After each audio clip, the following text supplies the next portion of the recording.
Power on. The following is a presentation of the Sovryn Tech podcast feed.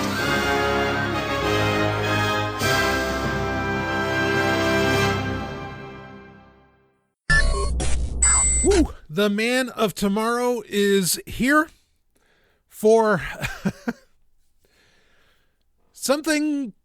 I've been going back and forth on, wait, do I actually want to do this? Do I really want to re-release this? I have to admit, I mean, even in the Discord server I was for Sovryn Tech, I was saying, it's like, guys, I don't know if I could do this. I don't know if I can let this out. Of course, what you're about to hear, because I'm going to do it anyway, is, this falls under the title of a SOVRYN Rewind. And I explained some of this in the recent update in the Sovryn Tech feed, which the episode was titled "The World Needs a Villain." It was a Sovryn short. If you haven't listened to that, please do right now. It's not long, but it's just a lot of important stuff in there. But as I explained in that, throughout the month of December, we switched over to, and it's really been a great experience. The team at Anchor.fm has been, just phenomenal. But we switched over from Podbean to Anchor. Now, when it switched over, when we did the transition, okay, and the transfer and all of that, you didn't have to do anything. You don't have to update your feed. You don't have to do a single thing. All that is happening automatically. But Podbean only allows for, and this I already mentioned, in the World Needs a Villain episode, but Podbean only allows for 999 episodes to be forward-facing, or to be accessible at any given moment, even if you've stored well over 1,000 episodes, which I have. So because of that, we need to basically they went from latest to back. They went from Z to A. Okay. So the first, 20 some odd episodes of Sovryn Tech and some specials are not in the Anchor.fm version of the Sovryn Tech feed. So they need to get there. And in fact, they're not just in that feed. They're not in any feed because, again, Podbean was burying them effectively. So I am re-releasing throughout the month of December. I am re-releasing the, first 20 some odd releases of Sovryn Tech. And it's somewhat apropos because we're almost at the episode you're about to hear is the literal pilot episode of Sovryn Tech. Now, the legend has it that there is actually an episode 0 of Sovryn Tech that never got released. Will that be released as part of this whole deal? Maybe. Maybe. But boy, if I thought that, that my first episode was rough, and even in the show notes, it says, I'm sorry if it's rough around the edges. And I'll keep all the original show notes, even if some of the links in it don't work. Okay. But they'll all be there.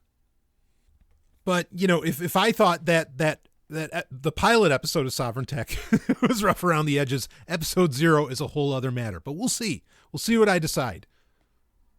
Anyway, with these Sovryn Rewinds that are coming out throughout December. Oh, I was going to say, the very first episode of Sovryn Tech went live on the internet on the day that the world ended, December 21st, 2012. So we're looking at, basically 9 years later, here we are. I implore you, I pray you, not, the British use of pray, not like, me on my knees or anything with my hands folded. Please be kind to me. I was a much younger man at the time, barely 30. And, I was still a bit of a Google fanboy. You'll probably hear that. I've brought this up a lot, how over, basically the decade of Sovryn Tech, how, I've had, what I call mind shifts. I've had some changes of heart. There were dramatic changes that occurred with Sovryn Tech especially after the Snowden revelations in 2013. So there's a good chance that you'll hear me say some really stupid shit. As much as I like to think that every episode of Sovryn Tech is evergreen, and ultimately it is, because there's still important info getting out there. In fact, I think I even do like a reading of the Hacker Manifesto in this. Again, you'll hear me say some stupid shit. I'll probably call myself some things that I would not call myself now. And also, my presentation style was yet to flourish, right? Like, I was still figuring out what's my audience, what's the intensity level, what's the presentation style, that I want to come at this with. These were all things that I was figuring out, fairly early on.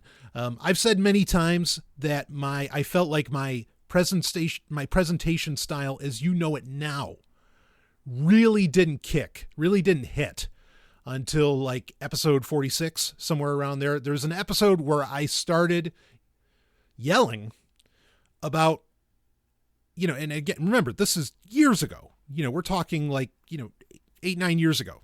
Okay. But I started yelling about a new refrigerator that could tell you how many eggs were in it, and it sent it to your smartphone. And I flipped, and people loved it, So it takes a while for you to find your footing with podcasting, and that's okay. And it took me a couple years at least, I think. So, pardon you will not hear me come at this with the intensity that you are perhaps used to. Again, I was a little green. I mean, I was fortunate. So not long before this, I had appeared on other podcasts, and I had also become a co-host on Free Talk Live. So, and what's fortunate about that is, I had a ready-made audience to market my show to.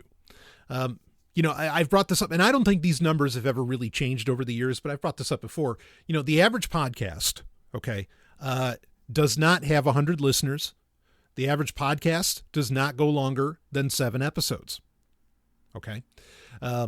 So, if you are a podcaster, pay attention to those numbers. And are you above average? Frankly, I think if you can get past the first 7 episodes, you probably, you'll end up besting the other averages as well. But I had way more than 100 listeners, in my first going.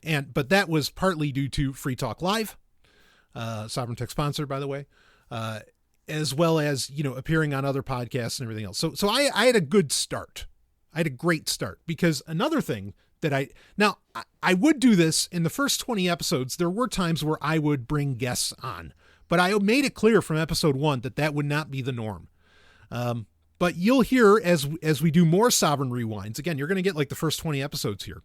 As we do more Sovryn Rewinds, you will hear, there will be other guests that come on.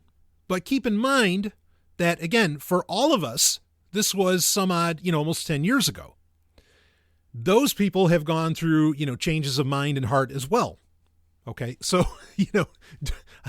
again, this content is evergreen, but at the same time, don't expect, in fact, I can say that some of the people that are on as guests have wildly different views than when they appeared on my show. So, keep these in perspective, keep them in the time capsule that they belong to, and maybe they should have stayed in, but we're going to have them out there. I also plan on, the Patreon feed, which, we're back on Patreon, had a lot of new people sign up, Discord servers white hot, exclusive episodes coming out on that, but more exclusives will be, I'll be doing a lot more Sovryn Rewinds for the Patreon feed, because I didn't start on Patreon until I think 2016. And even then I didn't start doing exclusive episodes until like 2017. So there's a few years of Sovryn Tech that actually aren't in the Patreon feed that you get when you become a patron.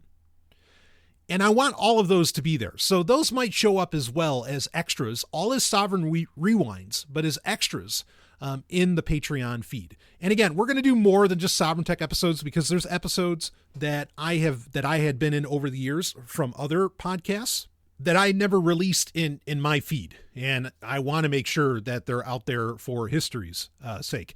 I don't think I'm ever going to go so far as, because again, I was on Free Talk Live for, I guess a little over 2 years.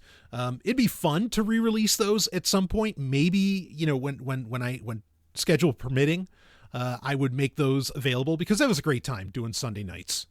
It really was. But for now, you've got you'll be getting throughout December 2021, the first 20 episodes of Sovryn Tech. Or first 20 or so. And that includes some specials, including the Bitcoin special, which I think I got a couple things wrong. But again, at the time, very few people were even talking about Bitcoin.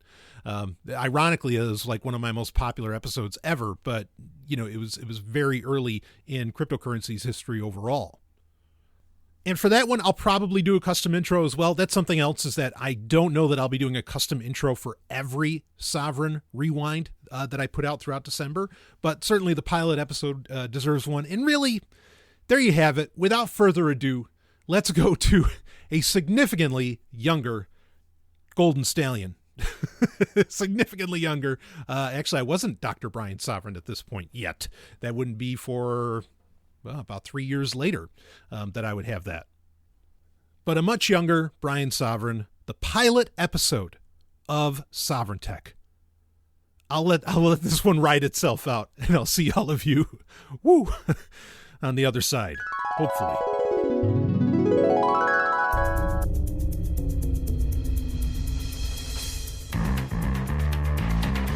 Ready for your weekly tech fix?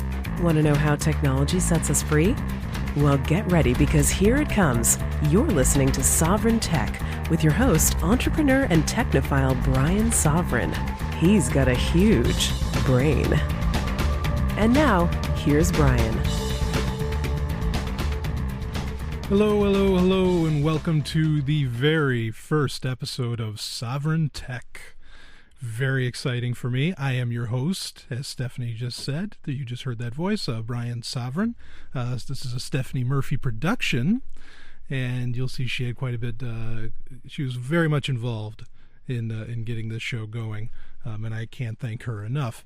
But anyway, the show is Sovryn Tech, so it's me, Mr. Sovryn, and that's SOVRYN. Just in case you haven't caught the spelling, though you should have since you're downloading the podcast, but that's okay. So what's this show about? What is Sovryn Tech? And Sovryn Tech, quite frankly, is it's a show about science, technology, all the things that make modern life so great, and how all of that can set us free, maybe from the things in modern life that aren't so great, like government or...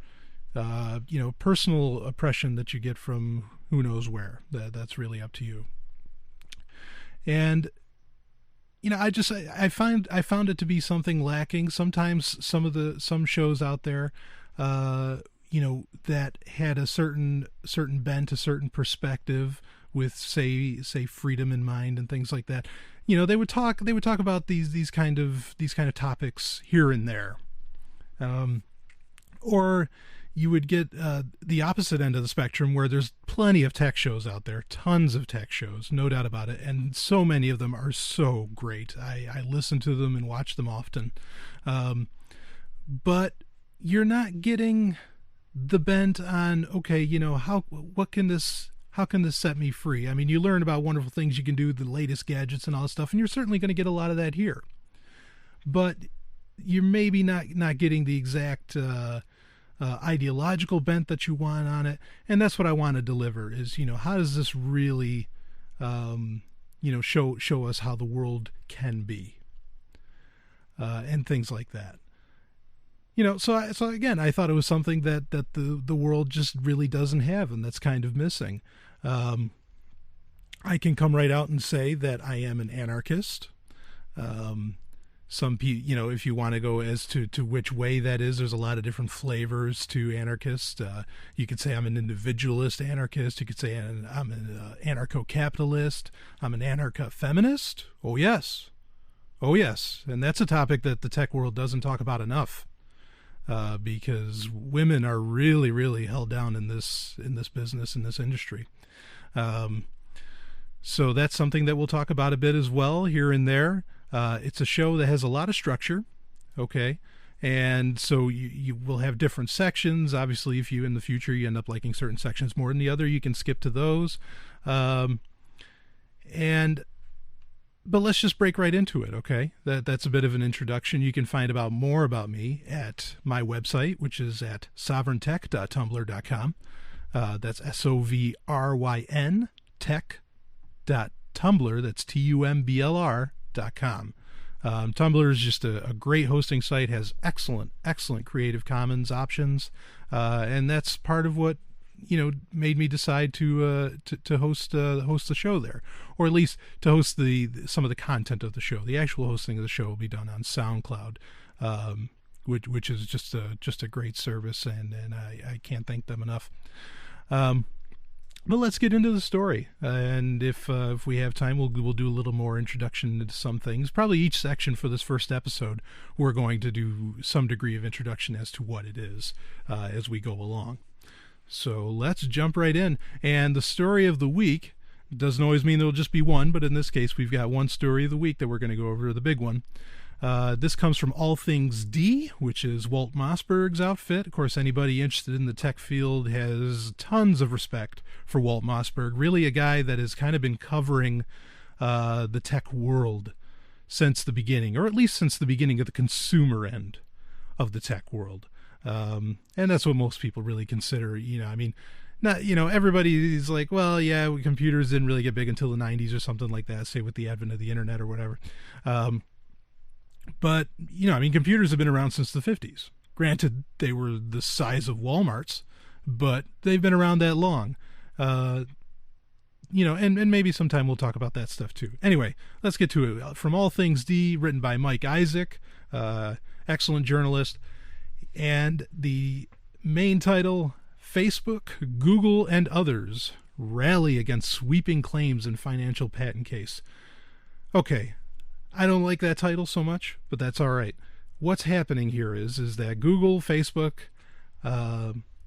everybody, and a whole bunch of other sites, and tech firms and whatever, are going to the courts.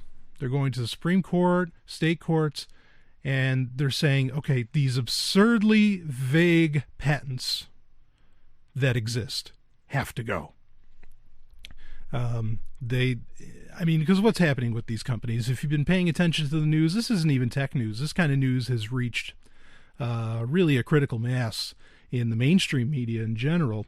And, with Samsung suing Sony, Samsung suing Apple, the previous happened a long time ago.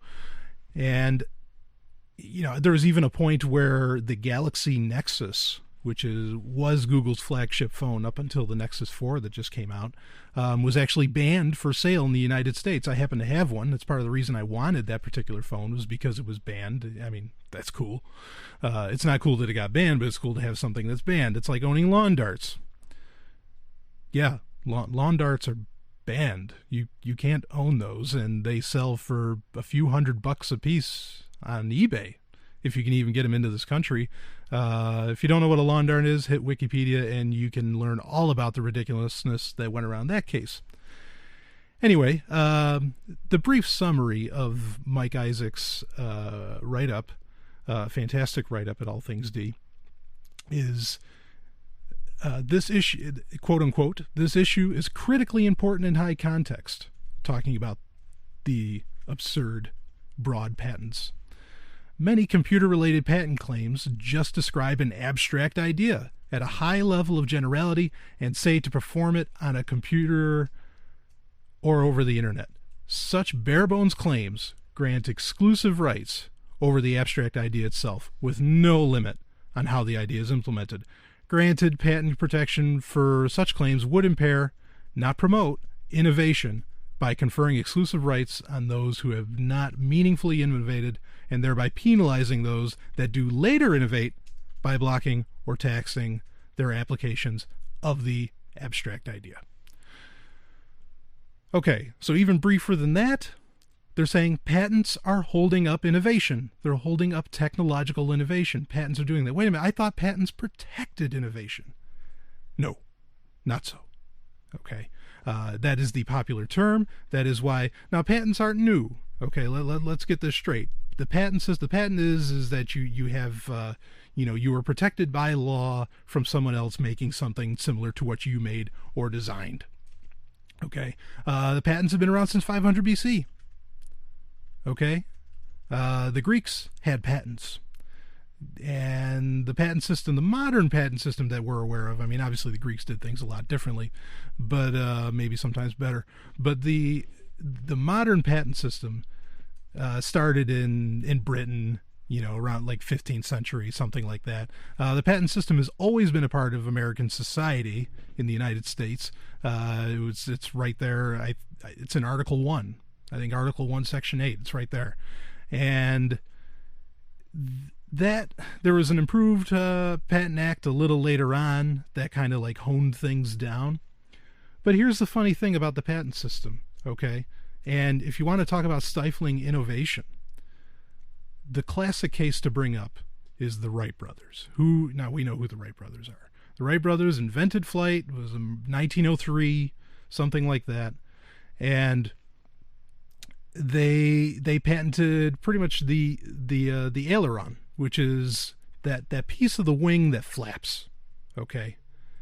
And they said, okay, you can't use a plane that doesn't have a flap. Now here's if whether or not you've flown, you've probably seen a jet in your life, the big, the modern jets, the big 747s, whatever, and it has that flappy piece. It's not wooden anymore. That's fine. But the point was, it's still an aileron. Okay.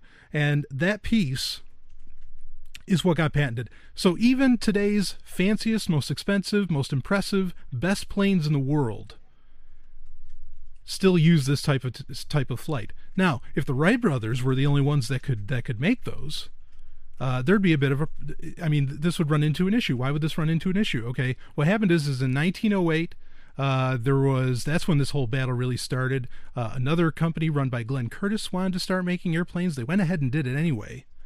And so it ended up in this decade-long legal battle, okay, which ran into World War I.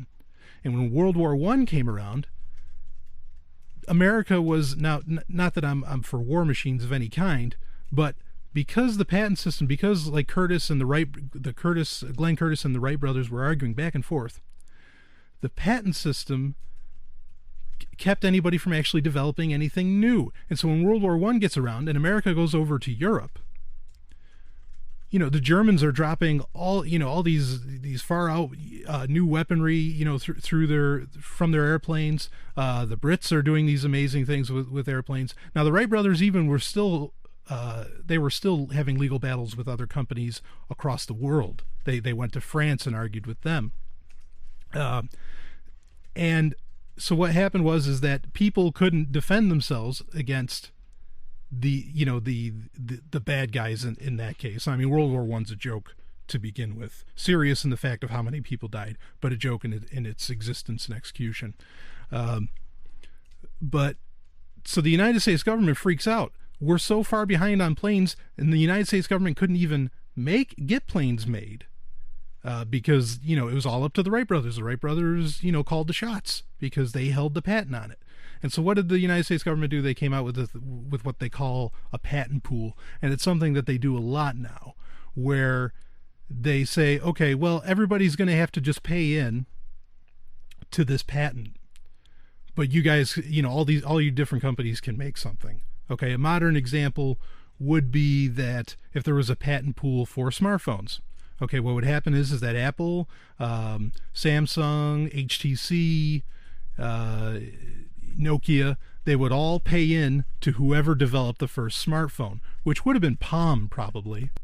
And then I don't know if, how many people have used like the original Palms, like the Z1s or the T300s or whatever they had. But I mean, these phones were, while they were cool at the time, they were kind of strange. Okay. So if Palm was held the patent to smartphones, we'd still be using these ridiculous, in comparison to today's phones, these ridiculous Palms, Palm Trio, or, any of the things that they came up with. And so the government makes the patent pool, like I said, and you get Nokia and all those guys, and they pay into it, and now they can all develop things. And now what would we have? Now we have the amazing iPhone. Now we have the amazing Androids. Now we have the amazing Windows Phone 8, and boy, that is amazing. So you see, again, the government is admitting that the patent system, the idea of you holding on to a certain patent, at a certain level anyway. Again, like Google, Facebook, and them are complaining about the broad nature of them. And at that level, the government's admitting that, this is going to stifle society. And really, it stifles society. When you think about everything you can do with a smartphone today, if you didn't have that, I mean, I don't know what I'd do without mine. I actually recently tried working without a smartphone. I got a dumb phone.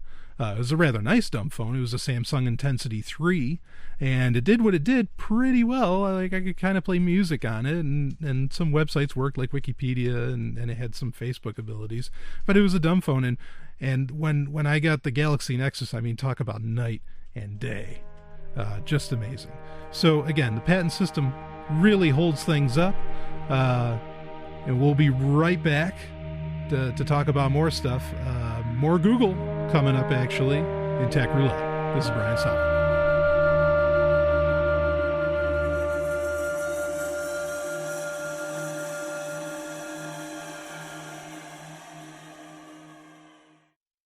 Puke in the Gang, the podcast for grumpy young men, brings you issues. We were talking about raping babies. I love Nazis. Beast Jesus. News. New York shuts down vibrator giveaway. Here's a fun story out of Spain. El Correo. No, wait, that's a newspaper. Personal stories. I kicked a windshield once because I was angry. I just got annoyed and I wanted to die. I know all the words to getting jiggy with it. I have a horribly tiny penis. Responsible journalism. I'm drinking malt liquor. When we do the show, we're generally drunk. PukeInTheGang.com. And cake.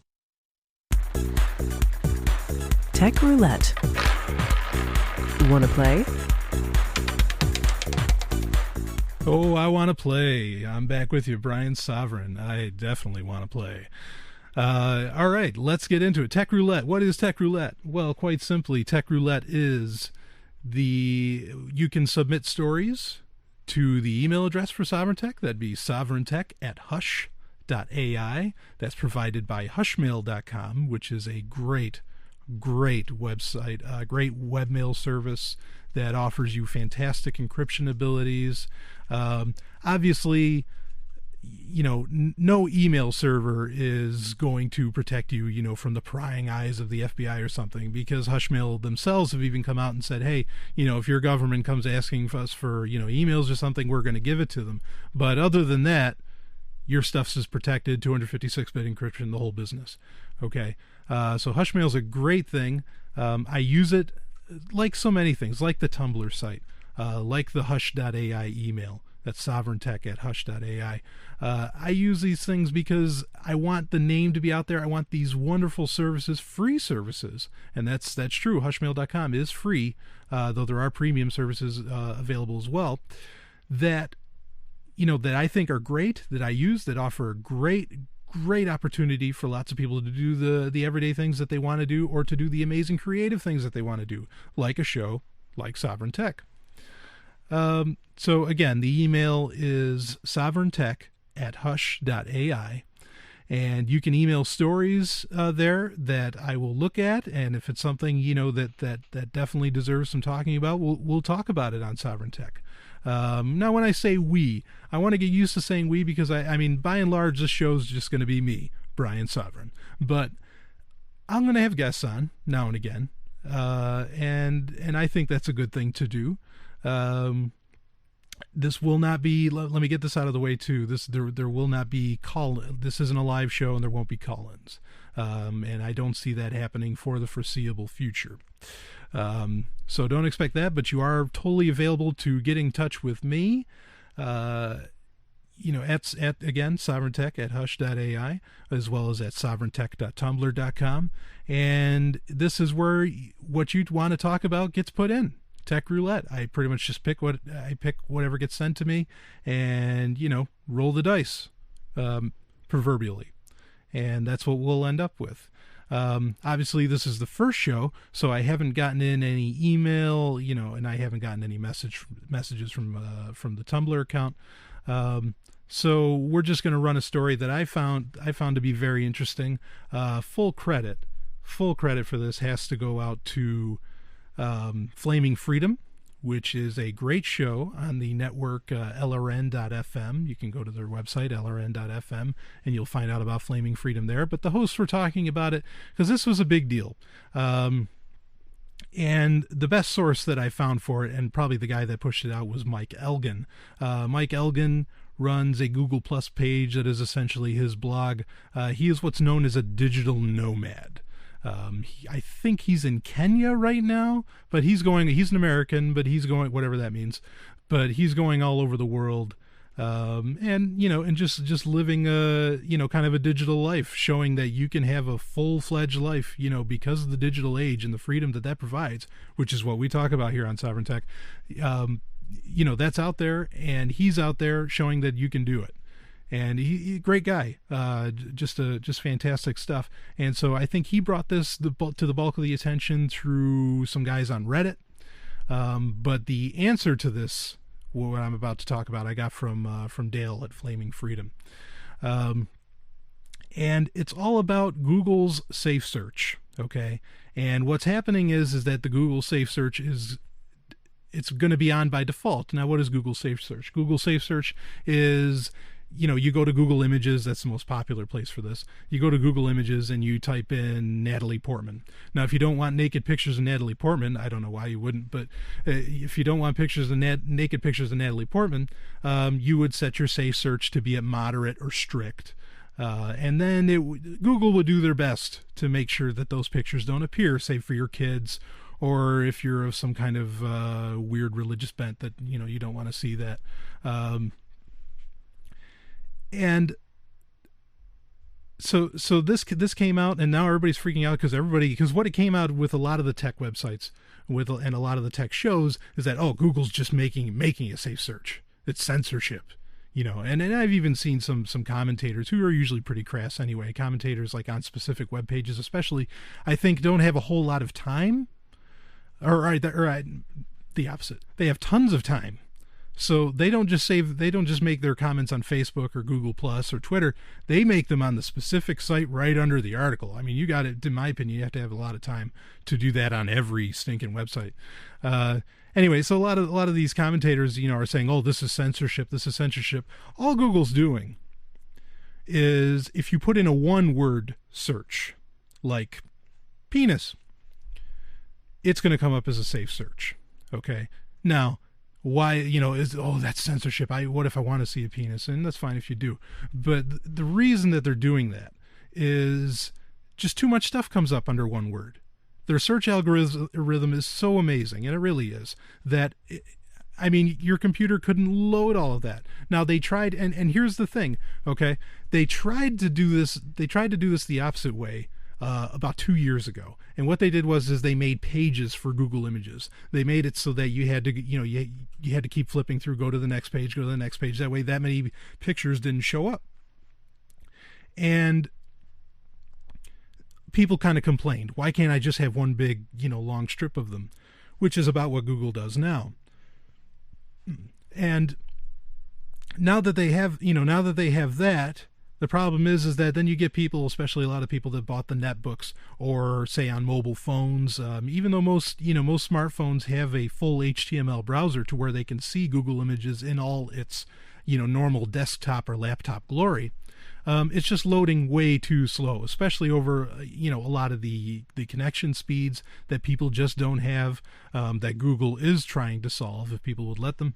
And so they turned it into where, if you put in one word, doesn't matter what the word is. It could be ice. It could be, not that you're going to find any, well, I take that back. You might find some not safe for work things if you type in ice. I have no idea what those are. But, you could type in ice or you could type in penis.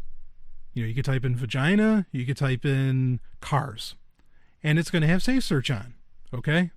And vagina and cars are not, those are not related. But that's all. They're just, this is not censorship. Okay. A lot of times you're going to find out, and this is something I want to talk about a lot in these shows, is there's a history behind why a lot of these companies do this stuff. And they are paying attention to their customers. Okay. And it's funny because, people say, well, I can't call Google. No, you're right. You can't call. Well, actually you can. There is a phone number for Google. I'm not going to give it out, but there is one specific phone number for Google. But anyway, no, you can't really get in touch with Google. So how do they know what you want? They know because their algorithm is watching your search choices. There's the new feature in Android 4.1 and above in Jelly Bean that's called Google Now, where it just bases upon your search. Okay, this is what you're interested in. And you know what? It's creepily good at that. I like it. Now, I understand the privacy concerns on that. I understand the privacy concerns overall on how Google gets the information, to what you really want. Okay. But again, this is not some company, being a jerk. This is a company who sees what you want, who sees your usage statistics. They see you don't go past the first page or something like that, and they're adjusting accordingly. So not a crazy thing. There is not censorship going on here. Again, it's just a company doing what they think is best. Not to say that Google has a ton of great ideas, or that they're always doing what's in your best, what's best for you by any means as a consumer.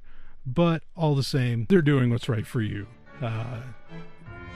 So we'll be right back with more. We've got a lot more sections to go through. This is Brian Sovryn, and you're listening to Sovryn Tech. You're listening to Sovryn Tech with me, Brian Sovryn, the man who always wears triple black. Sovryn Tech is a show about science and technology and how it can set you free. Remember, Sovryn Tech only endorses businesses and products that we genuinely believe in and support ourselves. If you have a product or website that you would like to have reviewed, you can email the show at sovryntech@hush.ai. Please keep in mind that the reviews on Sovryn Tech pull no punches. Thanks for listening. Wow! Oh. It's a website of the week. That's right, it's website of the week, and we've got a shocker of a website this week. Of course, it's the first week, but yeah, it's a full-on shocker. Looks like looks like Live Long and Prosper, but minus one finger. It is a shocker. And the website this week, website of the week is all about, okay, what's a website that's like really, kind of new, maybe kind of, new and hot, as they would say, or just something that I think is very useful. This site in particular may not be very useful, but it certainly is new and hot. And it was recently, this company was bought by Justin Timberlake, and it's Myspace. This is the new Myspace. So I got a pre-launch invite a few days ago, and I was like, yeah, why not try it out? Now, full disclosure, I actually missed out on the original Myspace. I was never really... There was a time in my life where I was kind of anti-social media, and I don't think I've ever really totally gotten over that. But anyway, I thought I'd give it a shot and check it out. And it's really, really well done, I've got to say. They want you to set up your page and you put a nice big picture on that. I'm sure a lot of my listeners will know a lot better than I do how this whole MySpace thing used to be. But, I have a big picture on there. And then you get to choose like the theme song for the page. And this is where I was pretty impressed because I listen to some pretty eccentric music often enough. And not that this is eccentric, it was popular 30 years ago, but I put on The Hellion by Judas Priest, and it had it, no problem. and it played it, and it sounded great. You go to the page, and it starts playing the music, and if anybody knows what The Hellion is by Judas Priest, it is an awesome thing to walk into, or to click into, I should say. And so there's a bunch of, there's only like 140, I think, major artists on there right now.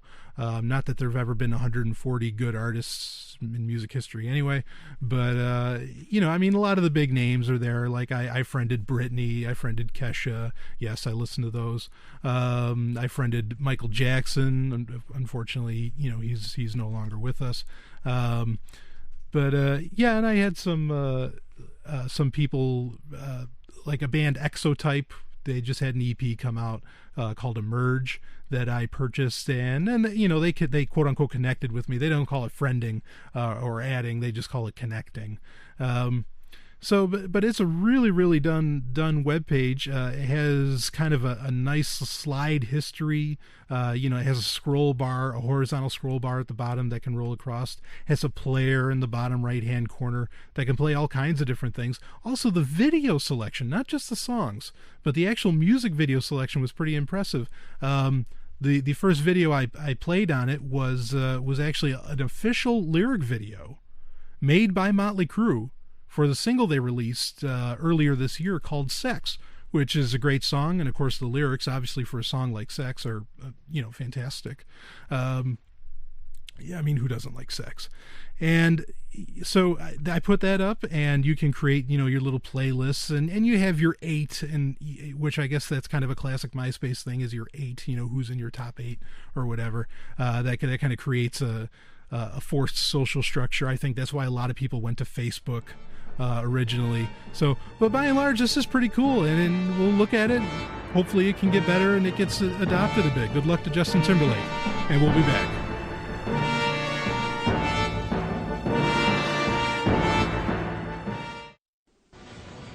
Got an energy spike. Launch. In the third age of mankind, an age plagued by an evil empire that seeks to destroy humanity. It is our last, best hope for peace.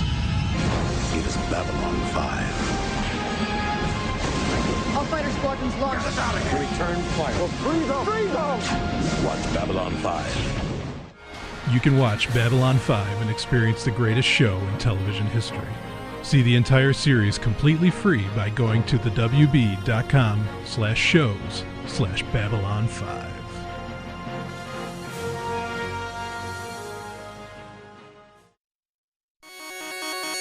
Software of the Week.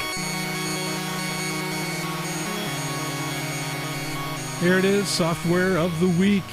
That was the amazing Tristan Parrish, who we're going to talk about more later on in the show. That music, that's actually 1-bit music.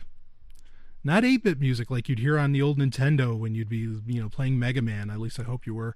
And you had those great themes with lots of notes. That's actually 1-bit symphony, and he literally replicates instruments through that. It's amazing. We'll talk more about that later in the show. But let's get to the Software of the Week. And what is this? We're going to talk about software. Simple as that. Things that I find useful, and this, what I'm about to talk about, I find to be exceptionally useful. It is amazing.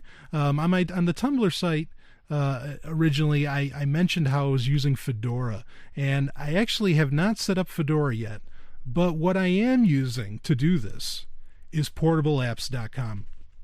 And portableapps.com is just an amazing little software suite, and you can put it on anything. Again, it's portable, that's in the name, and it's carrying portable applications with you wherever you go. And they have so many popular applications. They have Firefox, they have Google Chrome, they have Audacity, which is what this show is being made with. And it's being recorded right now on my portable apps drive as we speak. It's a little SD card. It's actually a micro SD card, okay, which is smaller than most people's nails. It's on a micro SD card in an SD card adapter. So again, this can go on anything. It has LibreOffice, it has OpenOffice, it has Skype, I actually, when I do any kind of Skype chatting, I do it through my portable apps software suite, and this isn't in the cloud. Okay, this is installed physically, and it goes anywhere. And the beautiful thing, now it natively works in Windows, but through Wine, which is a Windows emulator for other operating systems like Linux or Mac OS or OS X, it works right out of the gate with Wine. It works beautifully. So this is really an entire computer. This is almost, it's an OS within an OS. It's like a parasitic OS, and it's great. It works really well. They're up to, I want to say, they're up to version 11. So they've been making this for a while. I've been using it for years. And I mean, you can even do fun little things like you can make your wallpaper change when you start up portable apps. There's no way to really get it to auto start. I will put that out there right now. But that's a good thing, because if you remember using XP, there were a lot of viruses that got transferred, really, really nasty malware through auto start. Which means that as soon as you put something in, it just went and did it. And that was obviously very problematic, because you didn't know what you were putting in at times, which that can be, that's scary on a human level. You don't know what you're putting in there, and it's scary on a computer level. So just a great thing. You can go to portableapps.com. You can look at, and there's games, the best games. Warzone 2100 if you're into RTSs. There's Armageddon, which is, well, the last four letters say it. It's Tron. It's light cycles, and you can take this with you anywhere. And Armageddon in particular actually can be played on any platform out there. So it's all this cross-platform stuff, and on Sovryn Tech, we love cross-platform. So more coming up is Sovryn Tech. What does freedom mean? Tune in to LRN.FM to find out. LRN.FM is the Liberty Radio Network, a collection of live talk radio and podcasts, all coming from a principled pro-liberty perspective. LRN.FM show hosts aren't left, right, or conspiracy kooks. You can tune in 24/7 to LRN.FM via your phone, computer, satellite, and more. Listen free anytime at LRN.FM. That's LRN.FM. Ryan! Stop playing those video games! Just a minute, Mom. Game Talk. Game Talk. Maybe my favorite section of the show. We still have a couple more to go, so, just hold tight. But, Game Talk. This is where we do that. We talk about games. This is something, you can say, well, how does this set us free? Well, escapism's kind of a funny thing, but I think now and then it's something to get into. In fact, even I remember Doug Casey was talking about reading science fiction, and Doug Casey is kind of a big deal in the anarchist movement. And he does things like Casey Research, really, really prominent economist, great author. And he was talking about how, when you're in, and he's an investor and or as he likes to call it, a speculator. And he said that, when you speculate, the way to get the edge is to look at futurists, and futurists are science fiction writers. Okay. That way, what's coming up next. And it's true. So many things that were in science fiction 50, 60, 70 years ago and sooner, come from science fiction stories, or at least were inspired by such, or inspired by Star Trek or something like that. Now, the same can go for video games. All these ideas, the way things get interactive, and all of that, could come from, video games. I think of like touch interfaces. Touch interfaces came from the idea of it was just a further logical extension of the mouse, but it came from first-person shooters, in where you would walk up to the button. And you can't press the button on the screen. You physically can't. So you'd have to press E, or you'd left-click the mouse or something, and it would press it.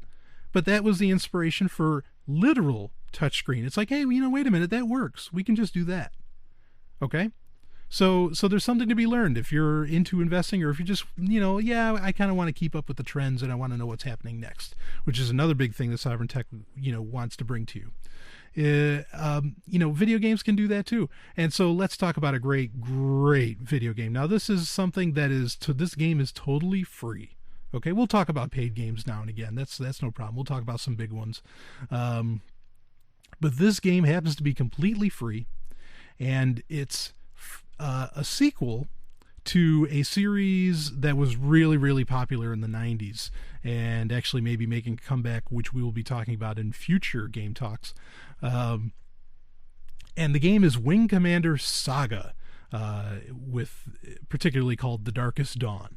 Okay, this has multiple parts, but it's Wing Commander Saga: The Darkest Dawn, and this is a homebrew, which means that it was, homemade. This wasn't made by some big developer. This wasn't made by EA or Origin. Origin got bought out by EA, but Origin was the original maker of the Wing Commander games, and of course Christopher Roberts, the great Christopher Roberts, didn't have anything to do with this one. But this was made by fans. This was made by Wing Commander fans who they wanted their game. When Wing Commander 7.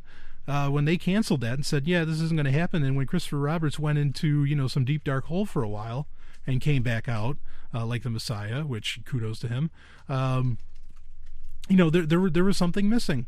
And, here is Wing Commander Saga, The Darkest Dawn, and it's built around the Free Space engine, okay, which is very similar to Wing Commander in scope. Which Wing Commander was, you hopped in. It was kind of a knockoff of Star Wars to some degree, but really I think it was a lot better than Star Wars ever dreamed of being, and even had Mark Hamill in it, which Star Wars dumped Mark Hamill as Luke Skywalker, 30 years ago, and just a great storyline. There's this huge galactic conflict between the Terrans, i.e. humans, the Terran Confederation, and the Kilrathi. It led into other things later on. But anyway, this game continues that story, continues that saga. That's why it's called Wing Commander Saga.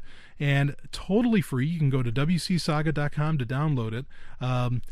And, I mean, they went all out. The graphics look a little dated. Again, they're based on the Free Space engine, but they look great. They work. You feel like you're playing Wing Commander again, and that's what this is about. It's what they call a labor of love, and it definitely is, and it plays like one. They already have patches out. They even did original music.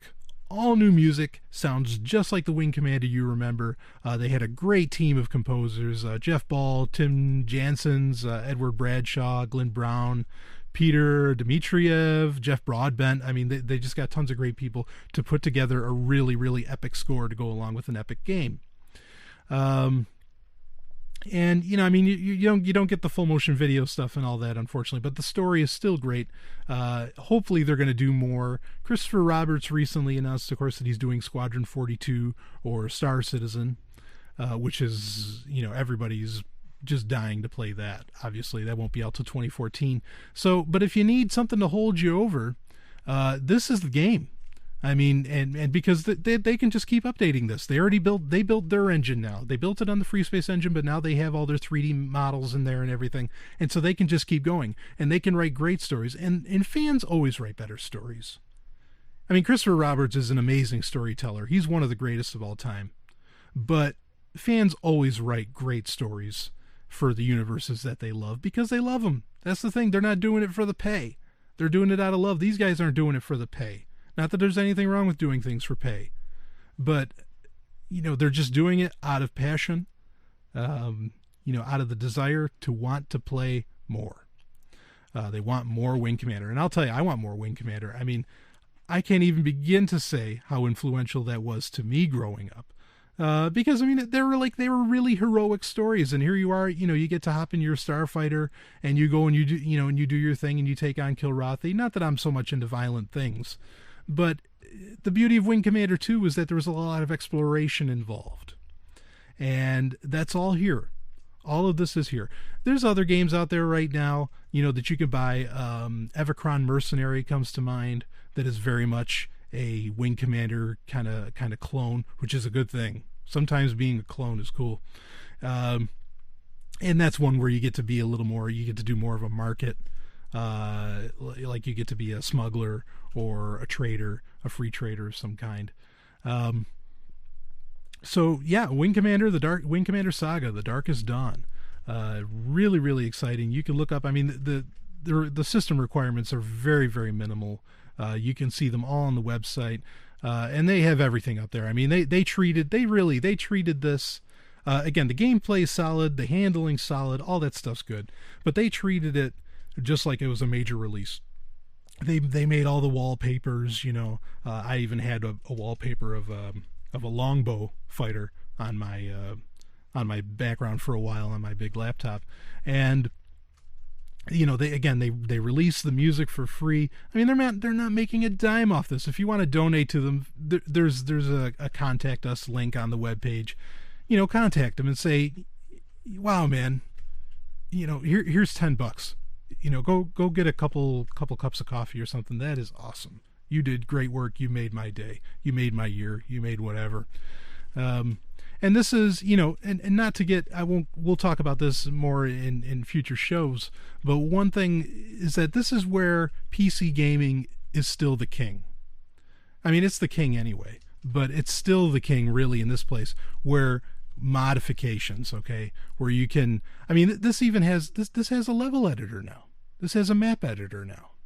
You know, I mean, the original Wing Commanders, you couldn't do that. It's incredible. You know, so they turned it into, you know, just this huge thing that's totally modifiable. And again, you can't do that on the consoles. You just can't. And this is free. It's, I mean, I don't know if there's free quality games, like, and I mean quality as in like full story, that exist on the consoles, but here it is.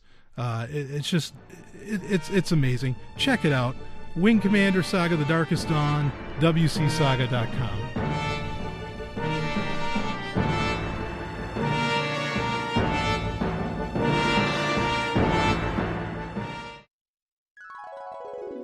Are you searching for a mouthwatering, all-natural, sweet and sticky treat? What if I told you it was also made by a chef who believes in freedom, just like you? You're not dreaming. This is real. Head over to mandrick.com. That's MANDRIK.com. There you'll find George's famous baklava in classic and dark chocolate flavors. To those with special health needs, George's famous baklava also has a treat for you. Golden delicious low-carb gluten-free almond cookies. Order with PayPal or Bitcoins. In just a few days, your sweet treats will await you right at your doorstep. One more time, that's MANDRIK.com for George's famous baklava.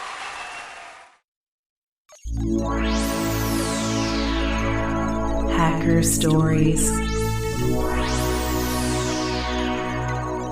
Yeah, that's right. It's time for Hacker Stories. This is the section where, you know, I talk about various things in hacker culture, or I talk about hacker history or hacker news that's going on today, which there's plenty of that with groups like Anonymous. Of course, they've kind of fallen by the wayside this year, but yeah, you know, we'll go over all these things. And something I want to get out of the way with this show is, in my opinion, hackers are good guys.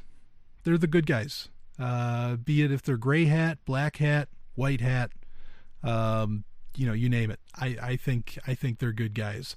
In fact, a really interesting topic to have is that a black hat hacker, which those are supposedly the malicious evil guys, a black hat hacker, you know, if they make changes to open source software, or if they make changes to a company's software and that company's running open source software, did the hacker do anything wrong? Did they break property rights?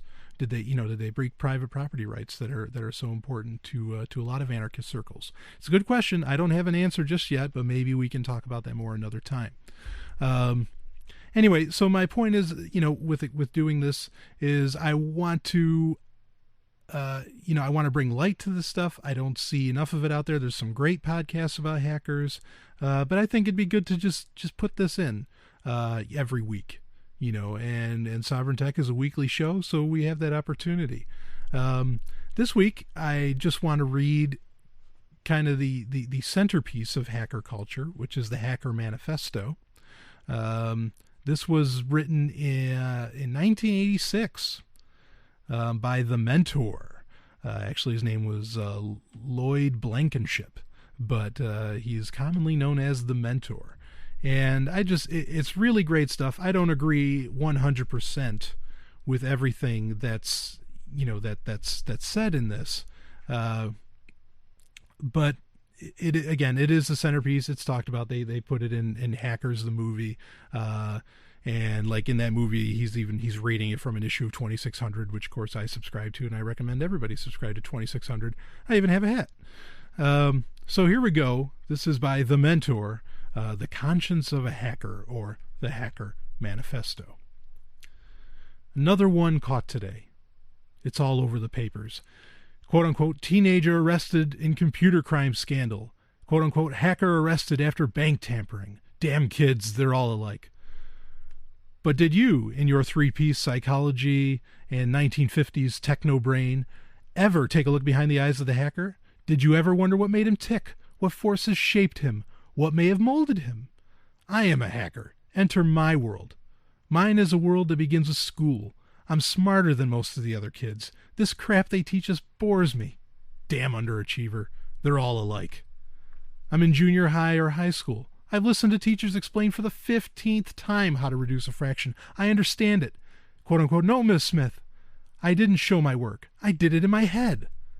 Damn kid. Probably copied it. They're all alike. I made a discovery today. I found a computer. Wait a second. This is cool. It does what I want it to. If it makes a mistake, it's because I screwed it up, not because it doesn't like me, or feels threatened by me, or thinks I'm a smartass, or doesn't like teaching and shouldn't be here. Damn kid. All he does is play games. They're all alike. And then it happened. A door opened to a world, rushing through the phone like heroin through an addict's veins. An electronic pulse is sent out. A refuge from the day-to-day incompetencies is sought. A board is found. Quote unquote, this is it. This is where I belong. I know everyone here, even if I've never met them, never talked to them, may never hear from them again. I know you all. Damn kid, tying up the phone line again. They're all alike. You bet your ass we're all alike. We've been spoon-fed baby food at school when we were hungered for steak. The bits of meat that you did let slip through were pre-chewed and tasteless. We've been dominated by sadists or ignored by the apathetic. The few that had something to teach us found us willing pupils, but those are few, or like drops of water in the desert. This is our world now. The world of the electron and the switch, the beauty of the baud.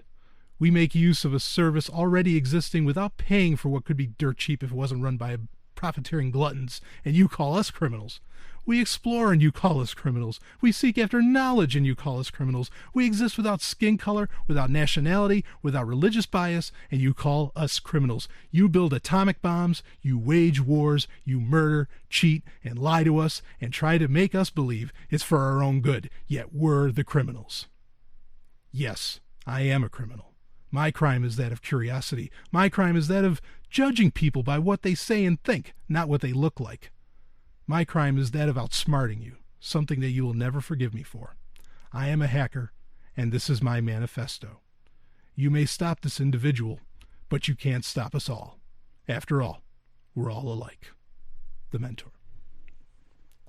Amazing stuff, an amazing piece. Whether you agree with it 100%, those are such powerful words, and they're words that apply to everything, not just hackers. They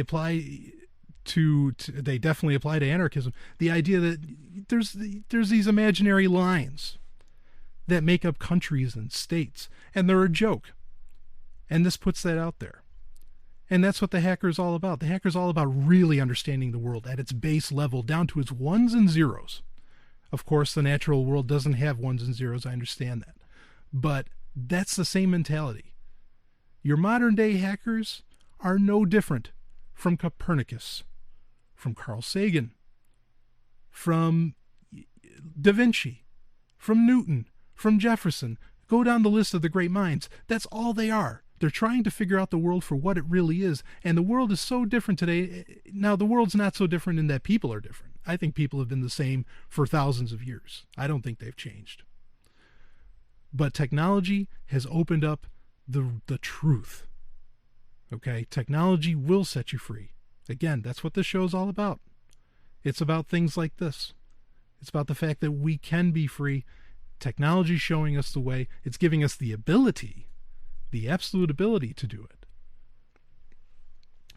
I mean, you can look that up online. You can read it you can read it again. I'll post a link on the Tumblr page to the exec from frack.org who keeps the original copy online at all times. It's an amazing piece. And so again, that's the hacker mentality. Those are the good guys. Outside of maybe like the idea of profiteering gluttons, I'm not such a big fan of that. I might have changed it to lawmaking gluttons. But other than that, I think it's pretty spot on. And so many of us can relate to just, when we knew something since we were, kids, we knew something was right. So many kids who were brought up in churches at 10 years old, 10, 12 years old, they realize, no, I'm an atheist. I know this is crap that they're pushing down my throat. That's the same thing. So we can all relate to that sort of thing. Try to get some understanding of hackers, who and what they are. They are not these people trying to destroy the world. They really are, by and large, the people trying to set it free. And if you don't believe it, I mean, hackers are hired by governments. They're hired by top companies, your big Forbes 500, the whole thing, because they want to make sure that they don't get attacked. And that's fine. That's good. Good. This curiosity is making, is making money. Hackers are making money out of their curiosity now. And that's great. Okay. As long as they're not holding anybody else down, obviously. Just to, again, go ahead. I'll post a link and you can read it. We've got more coming up.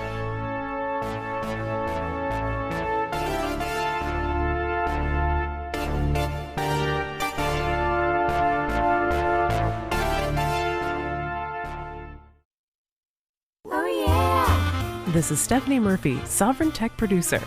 You may know me from this show, but did you know that I have my own podcast? It's called Pork Therapy. Pork Therapy is a bit different from other shows. We cover current events, big ideas, and even relationship issues, all through the lens of how we can get more freedom in our lives. Oh, and you'll love Sex and Science Hour. Join me on my website, porktherapy.com. That's porctherapy.com. Now back to Sovryn Tech.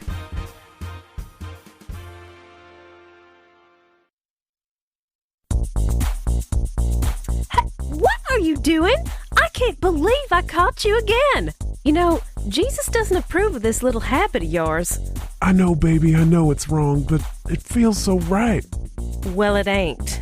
But I've been doing it since I was 12 years old. It's nothing but a sinful perversion of nature, if you ask me.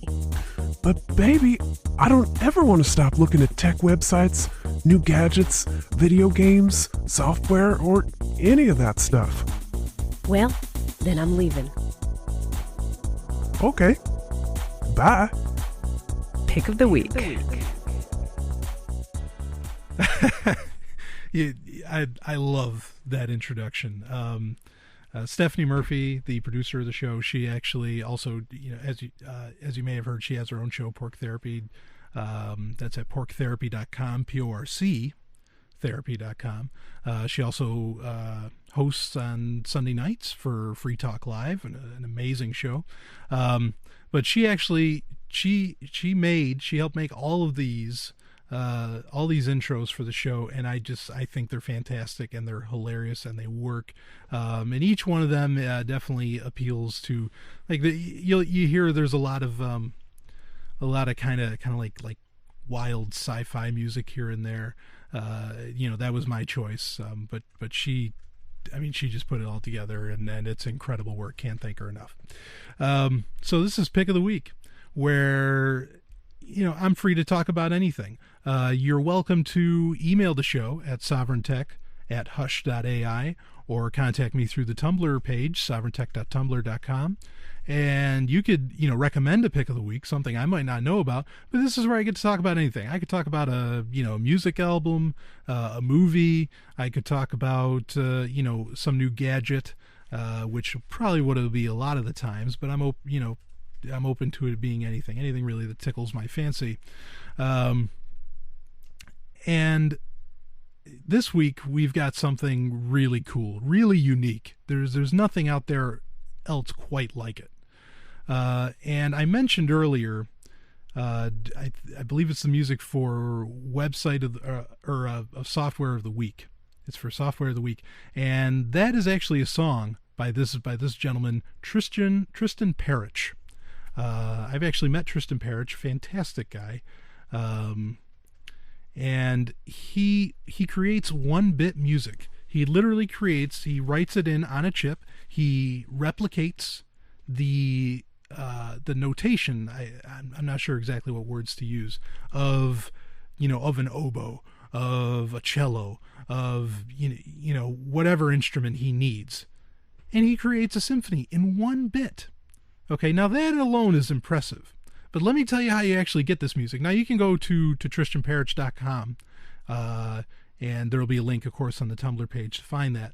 But you can go to tristanparrish.com. That's P-E-R-I-C-H, and you can download some of his samples, okay, of his music. But the real way to get it is you have to buy.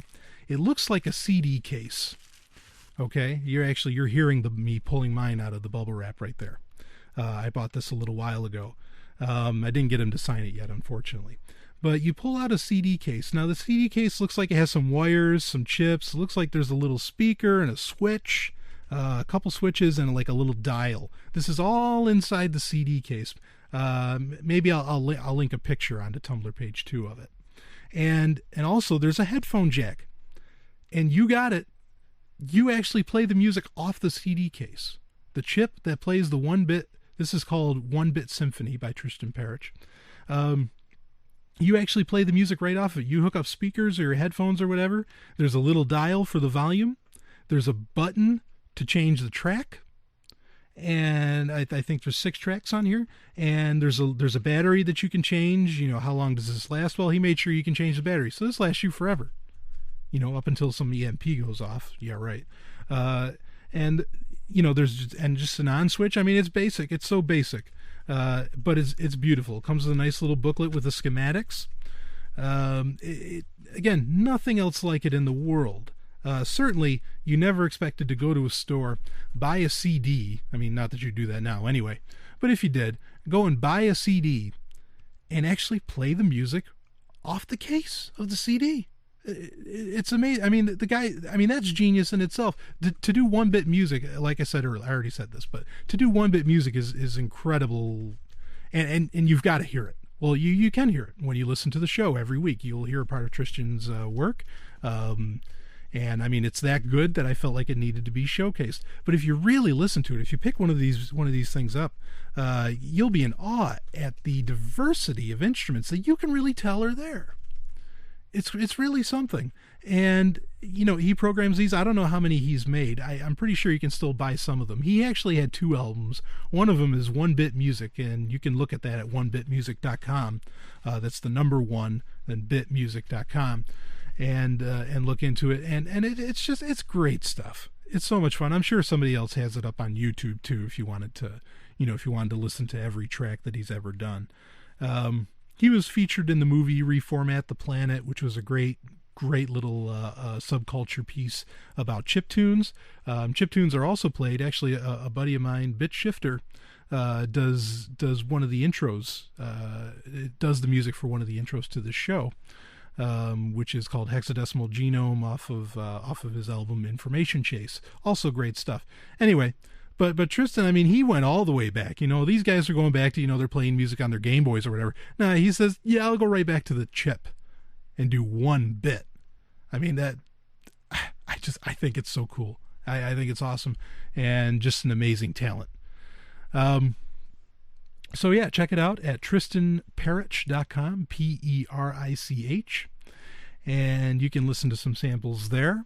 You can also find links to buy some of his stuff, and I can't recommend it enough. I think I want to say I paid maybe $25 for this, but for what it is, I mean, for the one of a kind handmade piece of music and art, I can't just say it's a piece of musical art. It's music and art. It's an art form in what it is, and just in its physical existence. And the music, is a whole other ballgame. That's beautiful too.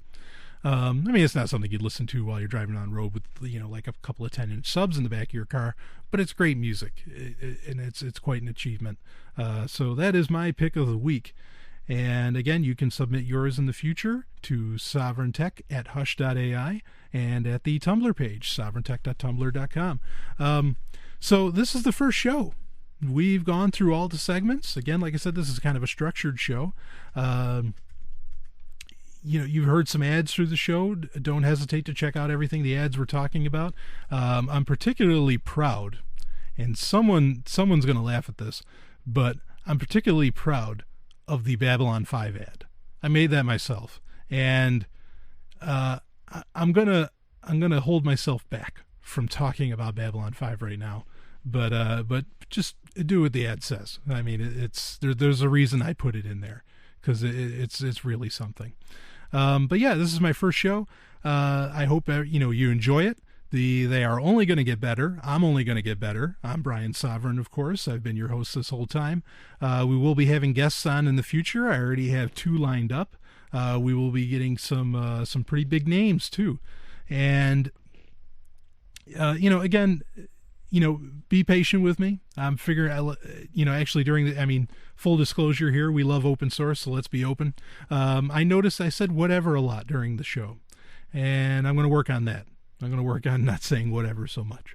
But, and if you have ideas, if there's things you want to talk about or you want me to talk about, send me an email at sovryntech@hush.ai.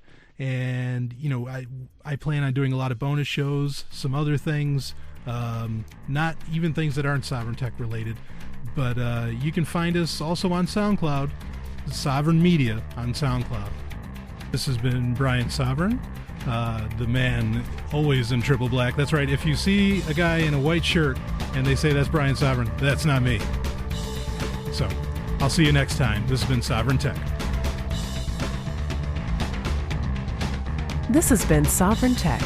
Visit us at sovryntech.tumblr.com. That's SOVRYN tech.tumblr.com. There you can connect with us, see more of what you've heard on today's show, and catch our podcast feed. Sovryn Tech is open source. We encourage you to share. Later, nerds.